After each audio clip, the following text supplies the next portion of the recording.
जंगल में जो पेड़ काटे जाते हैं ना, तो ज़्यादातर सीधे ही कटते हैं। तो नीतिकारों ने लिखा है कि भाई आदमी को ज़्यादा सीधा नहीं होना चाहिए। अकबर बीरबल की कहानियाँ ऐसे आती हैं। अकबर बीरबल चले जा रहे थे तो घोड़े पर बैठे हुए थे, तो आगे जो है चलते चलते एक पेड़ टेढ़ा था। तो उनको लग रहा था सारे पेड़ एक जैसे, घोड़ा दौड़ाते जा रहे, तो टेढ़े पेड़ के कारण जो है उनका सिर अकबर का जो है वो टक्कर लगी और धड़ाम से नीचे गिर गए। तो उन्होंने बीरबल से पूछा, बोले ये क्या है? बोले और तो सारे पेड़ है, ये उनका दामाद है। बोले क्या मतलब? बोले दामाद टेढ़ा ही रहता है, बाकी तो सब सीधे रहते हैं।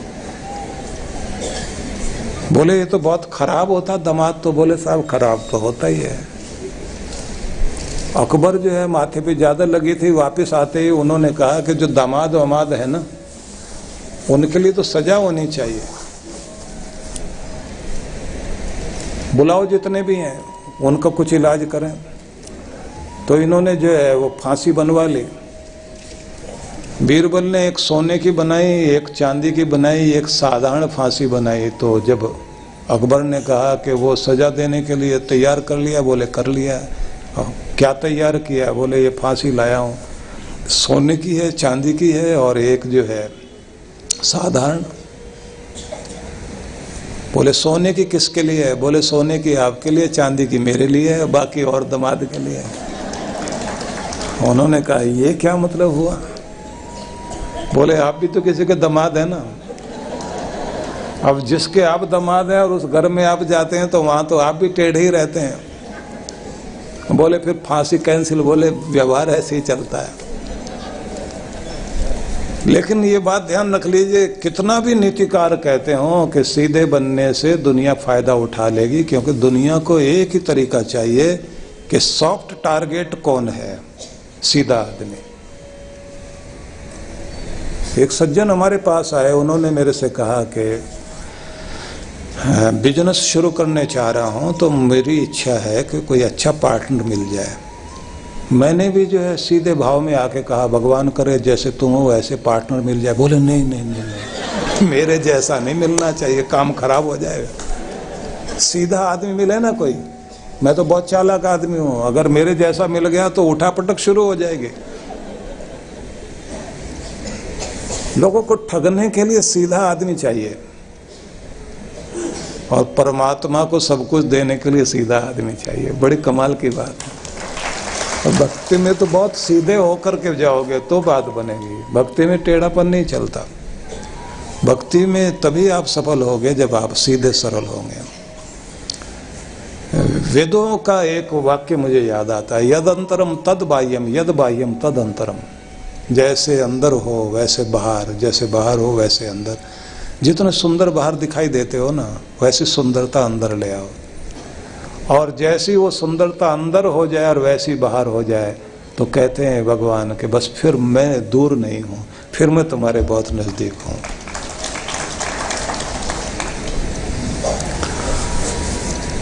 तो जो ये कहा गया है कि तुम अपने परमात्मा के प्यारे होने के लिए मन को सीधा साधा बनाइए, मतलब भगवान की भक्ति में बैठते हो, सीधापन चाहिए, वहाँ कुटिलता नहीं चाहिए, और वचन में भी सीधे बन जाइए। आपका जो कार्य है, करतूत व्यवहार सब में सरलता दिखाई दे, छल कपट नहीं दिखाई देना चाहिए। मजे की बात यह है कि जब हमारे मन में कोई खोट आता है ना, तो हमारे हाव भाव से दिखाई देने लग जाता है, व्यवहार से दिखाई देने लग जाता है कि आदमी के मन में कुछ और है। एक महात्मा थे, वो सुनाया करते थे। हम लोग छोटे थे तो कथा सुनने बैठे, तो वो बता रहे थे राजस्थान में एक महिला सिर के ऊपर एक पोटली लेकर जा रही थी। बेचारी रेत में चलते चलते थक गई, प्यास लग रही उसको, और एक ऊंट वाला सामने से जा रहा था। तो इसने उसको आवाज़ दी, भाई जरा सुनना, ये मेरी पोटली लेकर जाना, और आगे जो गांव है उस गांव के अंदर जहाँ शमी का वृक्ष है, जांडी का वृक्ष, वहाँ जाके तो ये पोटली मेरी रख देना, वहाँ पर घड़े रखे होते हैं, मैं वहाँ जाके पानी भी पी लूँगी। इसको बड़ा गुस्सा आया, गुस्से में आके कहता है मैं नौकर लगाऊं तुम्हारा जो तुम्हारी पोटली लेकर के जाऊं, तुम्हारा बोझ ढोऊं। इसने कहा ठीक है भैया जाओ। थोड़ी दूर जाके उसके मन में आया हो सकता है बूढ़ी माता के पोटली में कोई सोना चांदी हो, कोई रुपए पैसे हो, तो ये तो चलती चलती बहुत देर में पहुंचेगी और तू इतनी देर में लेके निकल सकता है। वापिस आया, आके बोला माता जी अब मुझे दया आ गई तुम्हारे ऊपर, पोटली दे दो। बोले नहीं दूंगी, अब नहीं दूंगी। उसने कहा किसने तुम्हें बहका दिया पोटली नहीं देनी? बोले जिसने तुम्हें कहा ना इसकी पोटली ले ले, उसी ने मुझे भी कह दिया देना मत। आदमी खराब है, मन में खोट आ गया। अभी हाव भाव बताने लग जाते हैं कि अब खोट आ गया। आंखों से आपका व्यक्तित्व झांकता है। कहा कि तुम्हारा व्यक्तित्व जब अंदर से सीधा झांकने लग जाएगा तो सीधे तुम्हारे दिल में भगवान प्रवेश कर जाएगा। इसलिए कहीं भी नाटक कर लेना, उसके आगे नहीं करना। भगवान श्री कृष्ण ने अगले आखिरी वाला श्लोक में सुना देता हूं आपको, क्योंकि इस आदेश कथा में इससे अगले वाला श्लोक है 18वें अध्याय का 66वां श्लोक। सर्वधर्मान परित्यज्य माम एकम शरणम व्रज अहम त्वा सर्व पापेभ्यो मोक्षयिष्यामि मा शुचः। अर्जुन सभी धर्मों का परित्याग करके तुम केवल मेरी शरण में आ जाओ, मैं तुम्हें अहम त्वा सर्व पापेभ्यो, मैं तुम्हें सभी पापों से मुक्त कर दूंगा। माँ शुचः, शोक मत करो, चिंता मत करो, फिक्र ना करो, मैं सच में तुम्हें तुम्हारे सारे पापों से मुक्त कर दूंगा। बस सभी धर्मों का परित्याग करके मेरी शरण ग्रहण करो।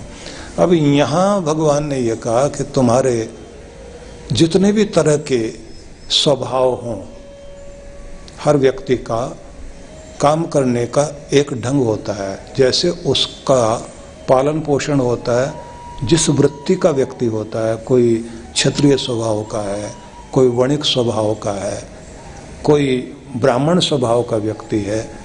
अलग अलग तरह के स्वभाव के लोग हैं कि जितने भी तरह के स्वभाव रहे हों, जिस भी तरह की वृत्ति रही हो, सारी वृत्ति का परित्याग करो और एक की शरण में आ जाओ, अपने भगवान की शरण में आ जाओ। सब कुछ छोड़ो और मुझे अर्पित हो जाओ, सरेंडर कर दो। अहम त्वा सर्व पापेभ्यो, तुम्हारे जो सारे पाप हैं उनसे तुम्हें मैं मुक्त कर दूंगा। माँ शुचः, कोई भी शोक फिक्र करने की जरूरत नहीं है कि मेरा कैसे उद्धार होगा, मेरा कल्याण कैसे होगा, मेरी गति कैसे हो सकती है। कि बस एक बार टोटल सरेंडर करने के लिए तैयार हो जाओ। बहुत बड़ी बात है ये कि सब कुछ छोड़कर भगवान के प्रति आप अपने आप को समर्पित करने वाले हो जाएं। तो यहाँ एक बात तो ये आती है कि हमें सरेंडर भी करना है और सरेंडर करने से पहले, समर्पित होने से पहले एक काम और करना होगा। जिसके लिए समर्पित होना चाहते हैं उसके लिए एकाग्र होना सीखें, उसमें डूबना, उसकी तरफ चलना, उसमें ही हमारा फोकस रहे, भगवान में फोकस हमारा बना रहे, ये पहले कोशिश करनी चाहिए पड़ेगी। दो तरह की एकाग्रता होती है, ये ध्यान रख लेना। कंसंट्रेशन जो है ना, दो तरह की होती है। एक होती है सहज और दूसरी होती है अर्जित। अब इनको समझना। विषय वासनाओं की तरफ जो एकाग्रता होती है वो सहज होती है, अपने आप एकदम ध्यान उधर जाएगा, मन वहीं टिक जाएगा। क्योंकि हम इतने जन्मों से ये प्रैक्टिस किए हुए हैं, संसार की कोई भी चीज हमें अपनी तरफ लुभाती है, एकदम हमारा ध्यान उधर चला जाता है, हम एकदम उसमें खो जाते हैं। तो एकाग्रता दो तरह की हो गई। एक हो गई सहज, स्वाभाविक, आसानी से जो हो जाती है, वो तो है विषय वासनाओं की एकाग्रता। दूसरी कहते हैं अर्जित। इसको आपने पूरी इच्छा शक्ति के साथ, विल पावर के साथ और विधि द्वारा इसे बनाना होता है। यहां गुरु की जरूरत पड़ती है कि तुम्हारी एकाग्रता पूरी बन सके। जिसको अर्जुन को द्रोणाचार्य जब पूछ रहे थे, कौरव पांडवों को दोनों को खड़ा किया हुआ था कि धनुर्विद्या तुम्हें सिखाने लगा हूं, लेकिन उससे पहले तुम्हें बताना चाहता हूं निशाना लगाने का नियम क्या है। तो चिड़िया रखवाई एक पेड़ पर लकड़ी की बनी हुई, और उसके बाद कहा कि आंख में निशाना लगाना है। अब धनुष भी दे दिया, तीर भी उस पर प्रत्यंचा पर चढ़ाया। उसके बाद कहते हैं अब देखो क्या दिखाई देता है। अब जिन्होंने कहा पूरा आसमान, पेड़ सब दिखाई दे रहा, पत्ते वत्ते भी, चिड़िया भी दिखाई दे रही, उन सब से कहा निशाना मत लगा देना, क्योंकि तुम्हारा लगने वाला नहीं है। जब अर्जुन ने यह कहा कि ना तो आसमान दिखाई देता, ना पेड़ दिखाई देता, ना पेड़ की डाल दिखाई देती, उसने तो यहां तक कह दिया चिड़िया भी नहीं दिखाई दे रही। तो द्रोणाचार्य ने कहा फिर तुझे दिखाई क्या दे रहा है? तब वो कहता है सिर्फ चिड़िया की आंख। द्रोणाचार्य ने कहा बेटा अब निशाना लगाने की जरूरत है, तेरा निशाना पक्का लगेगा क्योंकि तेरा ध्यान सही है, तुझे जो देखना चाहिए वो दिखाई दे रहा है। जब किसी भी इंसान को अपना लक्ष्य इसी तरह से दिखाई देने लग जाता है और गुरु की बताई विधि के अनुसार फिर उस पर एकाग्र होने लगता है, तब वो उसे पा जाता है। इसलिए अगर सरेंडर भी करना चाहते हैं, समर्पित भी होना चाहते हैं, तो पहले एकाग्रता साधनी चाहिए। एकाग्रता साधने के साथ, ये बंद करवा दीजिए, एकाग्रता साधने के बाद आप सरेंडर करें, अपने आप को अर्पित कर दें, छलांग लगा दें। यहां बात बनती जो परीक्षा ली जाती ना, जैसे गुरु गोविंद सिंह जी महाराज ने परीक्षा ली थी कि मुझे बहुत सारे शिष्य मिल गए हैं, लेकिन मुझे वो चाहिए जो खालिस हों, शुद्ध चाहिए, कुछ भी करने के लिए तैयार हो। उनमें से 5 चुने गए थे जिनको पंज प्यारे कहा गया था, और उनकी परीक्षा क्या थी कि मुझे सिर चाहिए, कटाने के लिए तैयार कौन है। अब गुरु सिर मांग ले, भाग जाएंगे सब। कहते हैं ना कि किसी ने पूछा कि अगर पूरी भीड़ हो इकट्ठी और उनको भगाना और डंडा भी नहीं मारना तो क्या तरीका है? बोले एक डिब्बा लो दान वाला, लोगों के सामने ऐसे से करना शुरू कर दो, भाग जाएंगे। एक भी खड़ा नहीं मिलेगा। और कोई सिर मांगने लग जाए तब रुकेगा कोई। लेकिन फिर भी 5 ऐसे थे जिन्होंने कहा कि हम तैयार हैं। उन्होंने कहा तो आ जाओ अंदर। अंदर गए और उन्होंने जो तलवार चलाई, खच की आवाज आई और बाहर टेंट से बाहर लोग सुन रहे हैं, खून से सनी हुई तलवार लेकर आए वो।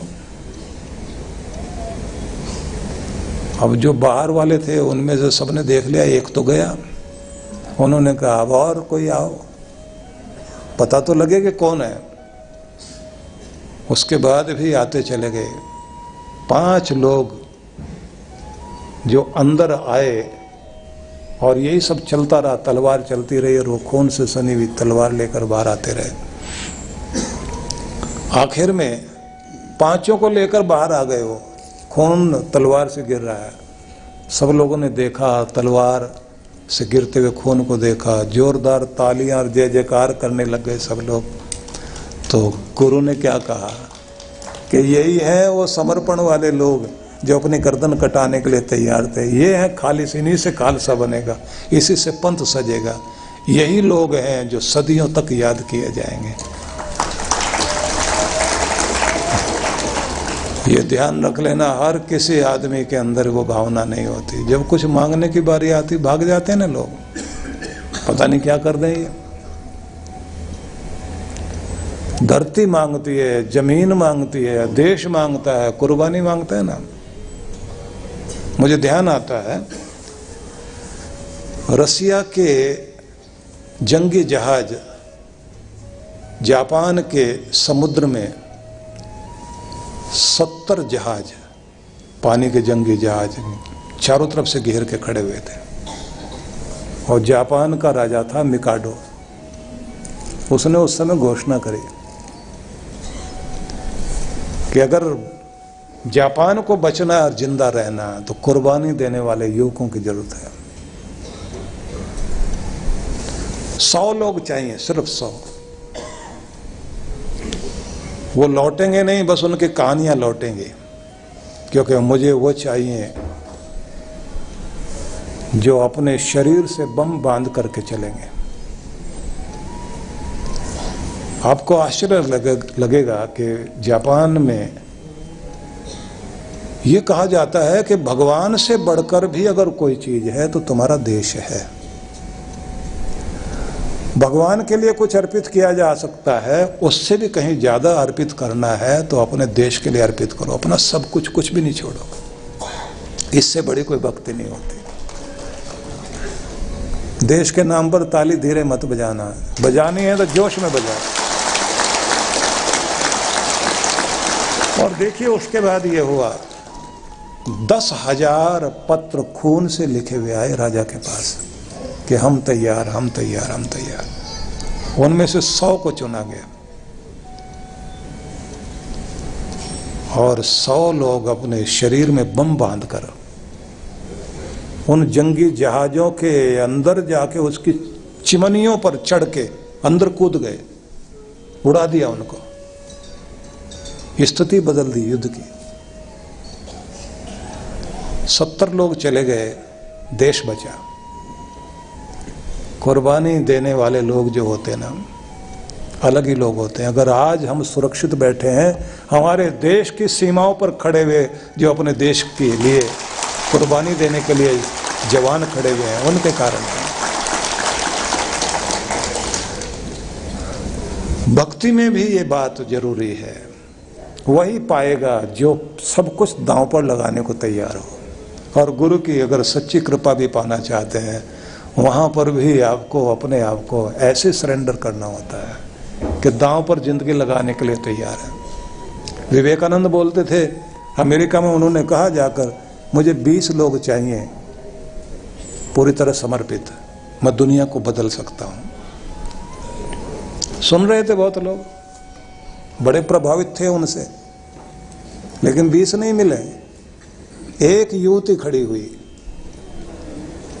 उसने कहा कि 19 आप ढूंढ लीजिए, 20 ही मैं हूं और साथ चलती हूं अभी। और वो चलकर भारत आई विवेकानंद सन्यासी के साथ, और उन्होंने उसका नाम बदल दिया, भगनी निवेदिता नाम दिया। अब तो निवेदिता के नाम पर बैंक है, स्कूल है। जिंदगी लगा दी उसने, कौन जानता उसको। लेकिन एक बड़े व्यक्ति के साथ लगने के बाद उसके अंदर भी वही बहने लग गया जो गुरु में बहता था। भगवान इसलिए कह रहे हैं, अहम त्वा सर्व पापेभ्यो मोक्षयिष्यामि मा शुचय। सब पापों से, दोषों से मुक्त कर दूंगा तुम्हें, बस अपने आप को दांव पर लगाने के लिए तैयार हो जाओ। सब वृत्तियां छोड़कर बस एक मेरी शरण ग्रहण करो, मेरे हो जाओ, तुम्हें सब दुखों से, पापों से मुक्त कर दूंगा, सारे फिक्र तुम्हारे खत्म हो जाएंगे। तो भगवान ने आखिर में टोटल सरेंडर करने का संदेश दिया। यहाँ तक कि ये कथा आदेश कथा थी जो मैंने आप सबको सुनाई।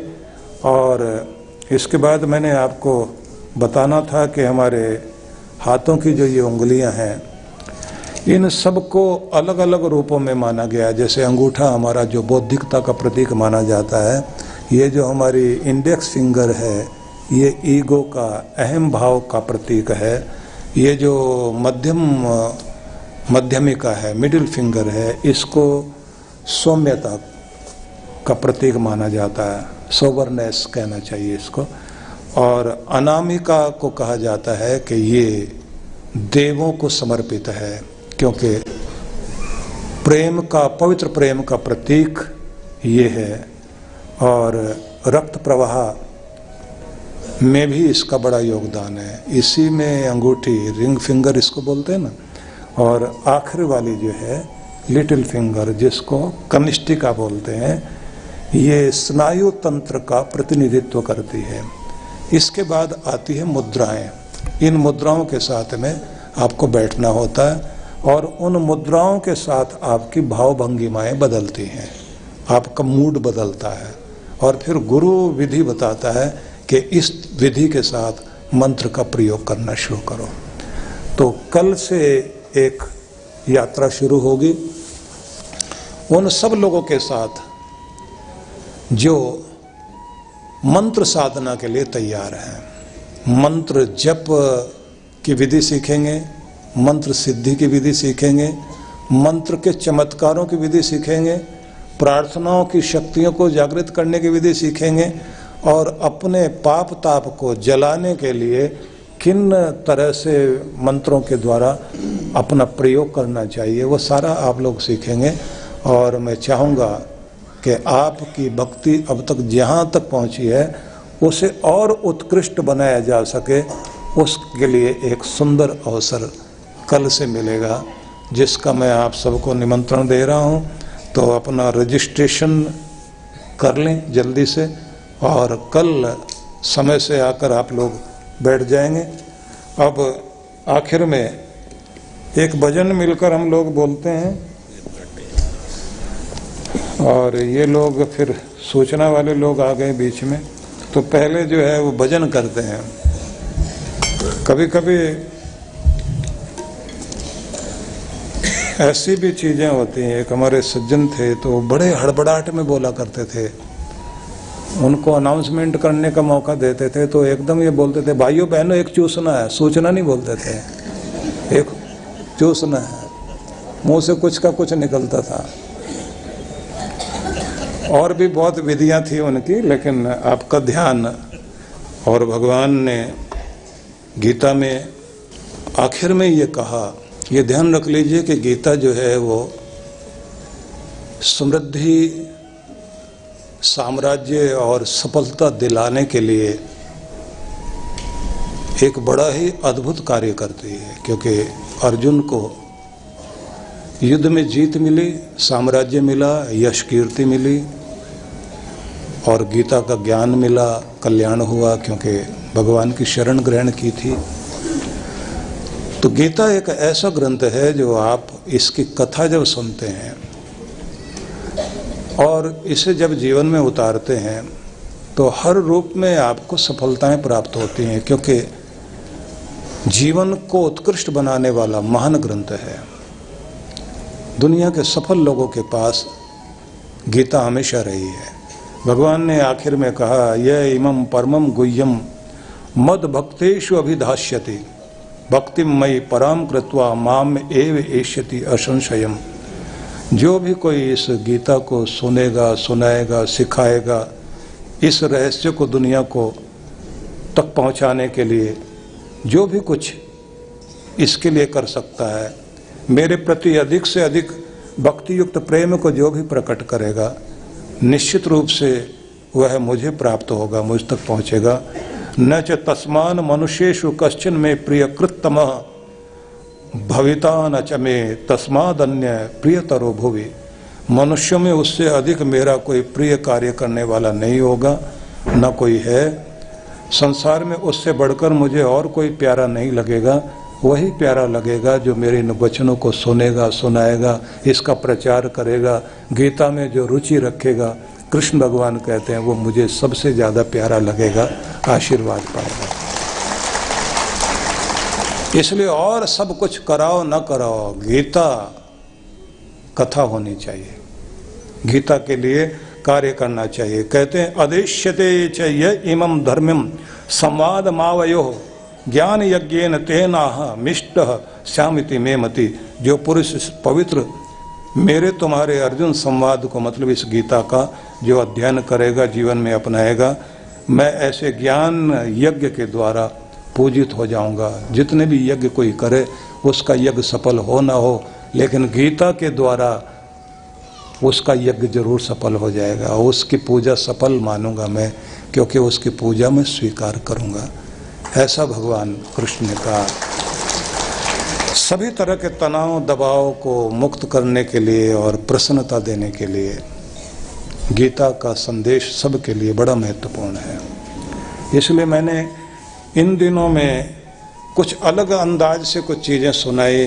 कहीं पर मैंने 1 श्लोक की गीता सुनाई, कहीं 7 श्लोक की गीता सुनाई, कहीं पर मैंने गीता के आदेश से शुरुआत की, जैसे हमने शुरुआत की थी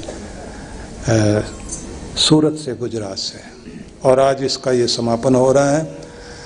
हम लोग इतने सारे तनाव में, दुख में, दबाव में रहते हैं, अपनी नींद खराब कर लेते हैं, अपनी मुस्कुराहट चली जाती है, लोग जो है भूलने लग जाते हैं। आपने देखा होगा ना कि तनावग्रस्त आदमी की जो भाषा होती है बड़ी अजीब हो जाती है। बीच में हम जो करते रहते हैं ना, चीज़ें भूलने लग जाते हैं, समस्या शुरू हो जाती है, क्योंकि हमारे जो ब्रेन सेल्स हैं ज़्यादा तनाव के कारण वो डैमेज होने लग जाते हैं। एक जगह मैं गया तो एक सज्जन जो वहाँ अनाउंसर थे, मैं मिश्रा जी की तरफ देख रहा हूँ अभी,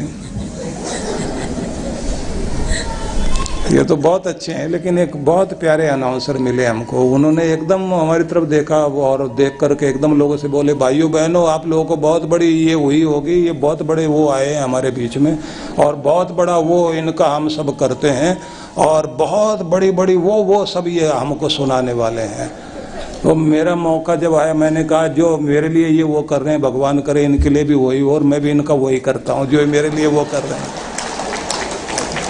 वो बाद में मेरे पास आए, आकर बोले ये वो की जगह क्या था। मैंने कहा जो आप वो कह रहे थे वही मैंने वो कर दिया। तो फिर वो बोले आप थोड़ा मजाक नहीं कर रहे थे। मैंने कहा आप भी तो कुछ ऐसा ही कर रहे थे। बोले नहीं, मेरा तो स्वाभाविक निकल रहा था। फिर उन्होंने मेरे से कहा कि मैं ऐसा क्यों हूँ। मैंने कहा आप अपने माता पिता से भी पूछ सकते हैं। बोले नहीं, गुरु से तो पूछना होता है। तो मैंने कहा तनाव के कारण, चिंता के कारण आपकी नींद डिस्टर्ब हो रही है, आप चिंताओं में इतने पड़ गए हो, जिंदगी सही जीना भूल गए हो।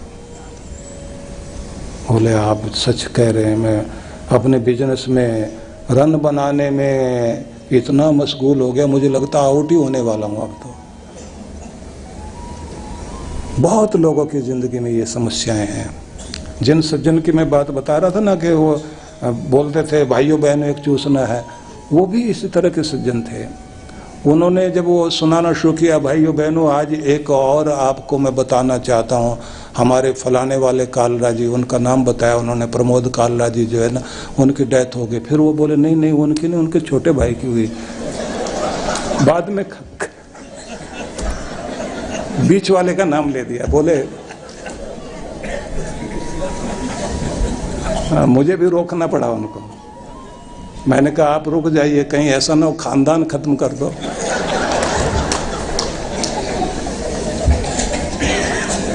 दूसरा आदमी उठाना पड़ा, उसने आके बताया कि ये वाले कालरा जी की डेथ हुई है। नहीं तो वो तो श्रद्धांजलि पढ़ने वाले थे उसी समय।